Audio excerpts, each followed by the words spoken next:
In October 1961, in the center of Berlin, two lines of tanks faced one another across a narrow street. No shots were fired and no orders were given to advance.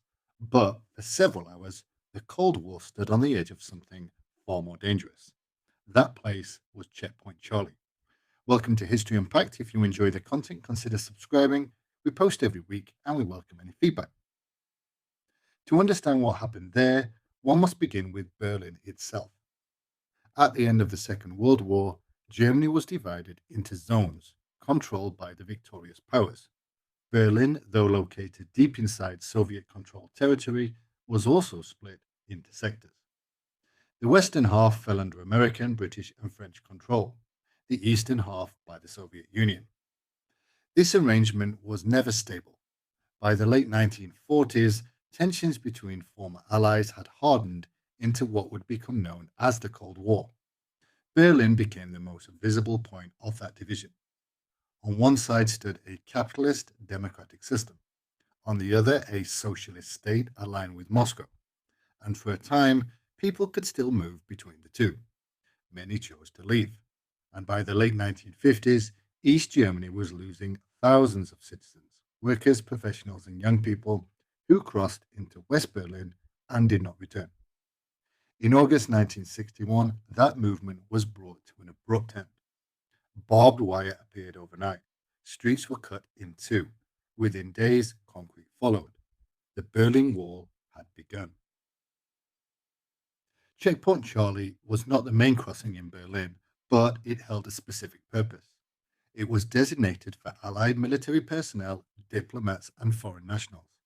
It was not intended for East German civilians who were largely prevented from leaving the eastern sector altogether. That alone made it sensitive. The Western Allies maintained that they had the right to move freely throughout Berlin, including into the Soviet sector. These rights dated back to the agreement made at the end of the war. The Soviet Union, and increasingly the East German authorities, challenged that interpretation. Checkpoint Charlie became one of the places where those disagreements were tested. The crisis began with something procedural. In October 1961, East German border guards began insisting that Allied personnel show identification when crossing into East Berlin. On the surface, this seemed routine, but the United States did not recognize East Germany as a sovereign state. To comply would have implied acceptance of its authority, and so Washington refused. Instead, American officials insisted on dealing only with Soviet authorities, who were recognized as the occupying power. On the 22nd of October, an American diplomat attempted to cross into East Berlin without presenting identification to East German guards. He was stopped. Shortly after, US military police escorted him through. But the incident did not end there. It escalated. On 27th of October, American tanks rolled into position at Checkpoint Charlie.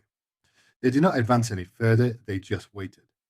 Soon after, Soviet tanks appeared on the eastern side, deliberate, measured, and equally restrained.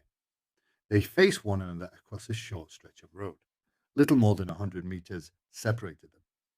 On one side stood American M48 tanks, on the other Soviet T-54s, and their guns were trained forward.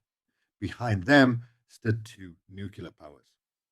For roughly 16 hours, the tanks remained in direct confrontation, though tensions had been building across the previous day. No one fired and no one moved, but the risk was clear. A single mistake, a misread signal, an unexpected movement could have triggered something far beyond Berlin. News of the standoff spread quickly. Berlin was already a symbol of Cold War division, but this was different. This was not a distant crisis or a proxy conflict. This was direct. American and Soviet forces facing one another in a confined urban space. For those in Berlin, the tension was immediate. For those watching from afar, it was deeply unsettling. The question was simple. Would either side step back?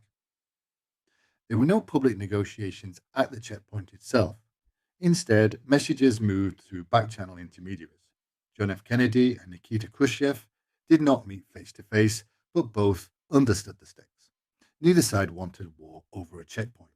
At the same time, neither could appear to concede. So the solution was careful and measured. In a coordinated sequence, both sides began to withdraw their tanks step by step. One moved back, then the other. Gradually, the immediate confrontation ended. There was no announcement, no declaration of victory, only a quiet return to the distance before. Nothing had been destroyed, no territory had changed hands, and yet the significance of the moment was clear. It showed how quickly a limited dispute could escalate into a direct military confrontation between superpowers. It exposed the fragility of Berlin's status, where overlapping authority and political tension created constant risk, and it demonstrated something else: restraint. Both sides had tested the limits, both had approached the edge, and both had stepped back. After October 1961, Checkpoint Charlie did not fade into obscurity. It remained one of the most visible crossing points between East and West Berlin. For those who lived in the city, it was not a symbol of the abstract, it was part of their daily life. Movement was controlled, families were separated, guards, barriers, and watchtowers became a constant presence. The checkpoint stood as a fixed reminder of a divided world. In hindsight, the standoff at Checkpoint Charlie can be understood as a controlled confrontation. Both sides pushed forward, but only to a point. Both tested the other's response, but avoided crossing a line that could not be undone. This pattern would repeat throughout the Cold War. Berlin remained tense, but it was also managed. What happened in October 1961 did not resolve the conflict between East and West, but it did establish an unspoken understanding of limits. Checkpoint Charlie remained active for decades. Then, in November 1989, the Berlin Wall was opened. The divisions that had defined the city began to dissolve. Soon after, the checkpoint itself lost its purpose. Today, it exists as a historical site, a reconstruction of what once stood there. Visitors can gather, you can take photographs, and observe what remains. But the meaning of the place lies in what nearly happened.